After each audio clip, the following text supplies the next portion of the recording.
This episode is sponsored by Free Market Kids. Hi, everybody. Welcome to Orange Hatter. Today, you'll listen to part 3 of my conversation with Sanjna. So so yeah, I think the first world is just in deep of a problem as all these other developing countries, you know. It's the whole world. It is definitely the whole world. And you're right in that I think, especially when you were talking about the VC that you spoke to, I feel like a lot of people who have assets who are able to adjust their income based on their rising asset value, they don't feel the impact compared to a working class person who's depending on salary to live. So the fact that it's not impacting them personally, I think maybe just allows them to say, well, of course it doesn't impact me. What are you talking about? But I want to go back to what you said. You mentioned that when you first went into the Bitcoin space, or because your husband was talking about it and you want to support him, you started looking into it. Was there any point when you were first looking around, like poking around, where you felt like, no, this can't possibly be real? Like, was there any like emotional struggle moment? Can we talk a little bit more about that? Oh yeah, for sure. Because it's like it seems like there's such a perfect tool suddenly that can solve all our problems. And there's so many times where I've just tried to research what are the problems with Bitcoin. And honestly, I found nothing. Like, yes, okay, we can't predict the future and we can't know for certain that Bitcoin is what is going to take over. And it is relatively new, right? That's why all the volatility is there, all the concerns are there, so much debate is there around it. But that's any investment or asset, that's anything when it's new, right? There's always volatility, there's always debate. It's just that we used to, okay, pre World War, we used to live in an era where we didn't have fiat currency, we had gold, right? So Bitcoin is not that new of a system. It's an improved version of gold. It's digital. It has a fixed supply. It's just like fiat currency came into play because the governments just chose to take money into their hands, but that's not how societies and civilizations have lived forever, right? So there is a better tool, and what Bitcoin it's like it's too perfect for people to understand, but it's not it what I'm trying to say is it's not that new. It's not that someone invented this out of nowhere and it just came out of nowhere. We used to live in a world that had a better version, that had a better alternative to fiat, which was the gold standard, right? The fiat standard is a very new system. And just coming back to my point, that I think I wouldn't even call it a flaw, but maybe the only issue with Bitcoin is that it's just very new and it takes time. It takes time for any currency, any asset, any form of money to just get that stability and you know, get that recognition from the whole world, get to hyper Bitcoinization. But yeah, I think for me it's just I really tried to search and I was like, there's no issue with Bitcoin. Like it's just too perfect. It's too good to be true, but it's something that the world needs to know about. And I think this is where you need good education, because it's so hard for the whole world to just believe like one person, right? We for to achieve hyper Bitcoinization, we really need people to explain it well. We need different target groups have to be educated differently. I did this talk with women in tech about like 2 months ago. Again, very similar situation where there were like 50 women in the call. They've all heard about Bitcoin, but they're just too scared to get into it. They're so overwhelmed. And they're like, we've heard about it. It sounds cool, but then I don't know what to do beyond that, you know? So I think it's about knowing how people want to learn. Like I'm in a team of, we're 5 co-founders and I'm the only female. And you'll always see the other four talking about the more technical part of it, the development. They're so excited about, you know, just like what Bitcoin can do technically. And I'm just like, but look at what it can do in humanitarian terms. You know, there's so much more to it. And that always hits me more. And for me, that aha moment was just that it can literally save the world and all the issues we're going through.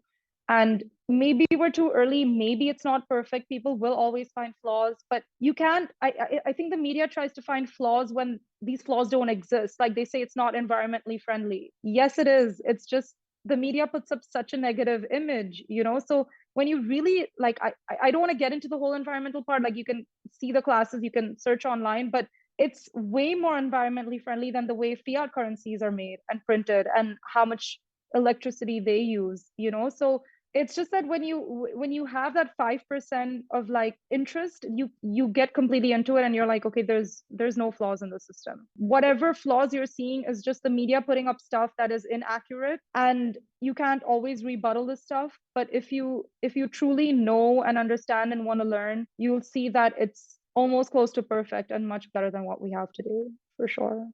Can you share in the early days when you were looking around trying to learn about Bitcoin as a very, very beginner? Was there, if you could only recommend one resource, what would you tell people to go look up?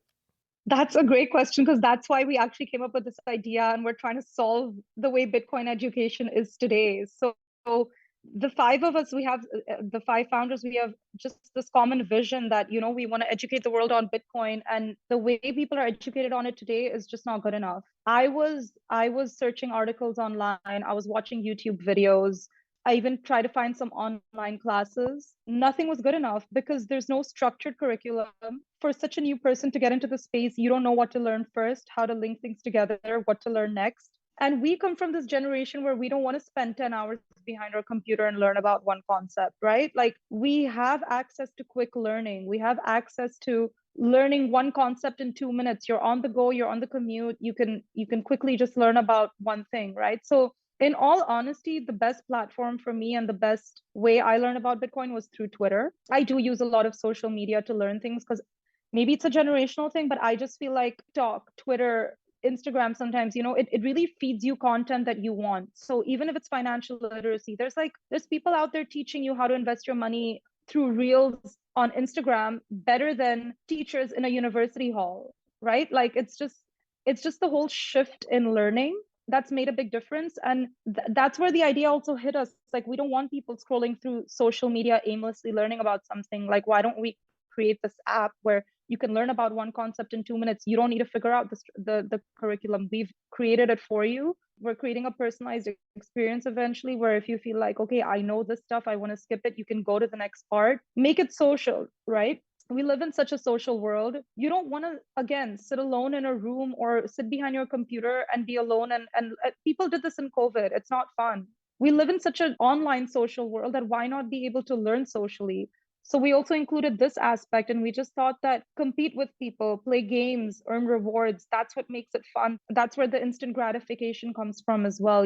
So I think, especially in financial literacy, this is what we're missing right now. I'm not too aware of other topics, but I think there's just a big gap in learning the way it's done today. Like, I think learning through long videos and articles is so 10 years ago. It's not the way people want to learn today. Duolingo's doing great. You want to learn about languages, it's the best way to pick up a new language, and it's quick, it's fun, it's like you're just playing a game and you're learning a language. And that's kind of the direction we're going in with financial literacy, because we feel like it's a skill that everyone should have, but not everyone knows how to learn and where to learn from.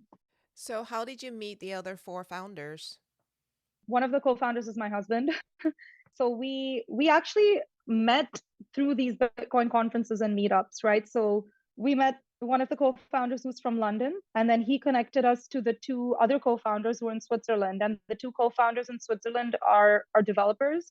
So they have their own company as well, and they've been friends for the past 10 years. So everyone's just kind of interconnected, came about with the same vision, and it just clicked. And we're like, okay, it just felt like it was meant to be. So, this app, it's called Yzer, YZER.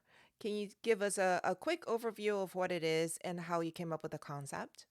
Yzer is a gamified mobile app where you can learn about Bitcoin and financial education. The concept is doing really quick 2 to 3 minute classes, and at the end of each class, you can take a quiz.